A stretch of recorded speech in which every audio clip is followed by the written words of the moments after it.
Party से सभा तालपुर है। इस वक्त अली मादिद शेख साहब हमारे साथ मौजूद हैं, उनसे बात करेंगे। सर, इलेक्शन आज चल रहा है, किस तरह आप देख रहे हैं? विजिट भी कर रहे हैं, आपकी पीटीआई की पूरी टीम यहाँ पर जो है इन्हें 213 में विजिट कर रही है।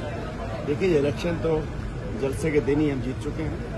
अभी तक जो वोटर टर्नआउट है कम, लेकिन जो निकल रहा है वोटर हमारे, उस पर बौखलाहट का शिकार होकर कुंडली में और दीगर जगहों पे ये झगड़ा करके ठप्पे लगाना चाह रहे हैं, बेईमानी करना चाह रहे हैं। लेकिन बेईमानी इनकी चल नहीं पाएगी, ना ये और ऑफिस में बेईमानी कर पाएंगे। इंशाल्लाह फतह तहरीक इंसाफ के हमायत याफ्ता, मीडिया के हमायत याफ्ता, दरिया बचाओ तहरीक के हमायत याफ्ता लाल बहादुर की होगी। और मैं कहना चाहता हूँ ये बिल्कुल कोशिश करेंगे। हमें पता है कि आपको थोड़े कुछ घंटे बाकी हैं। ये बिल्कुल बदमाशी करके ठप्पे लगाने की कोशिश कर रहे हैं। कई जगह इन्होंने क्या किया गया, इसके अंदर चेयरमैन पकड़ा गया है। कई जगह इन्होंने पोलिंग एजेंट बाहर निकाल दिए हैं।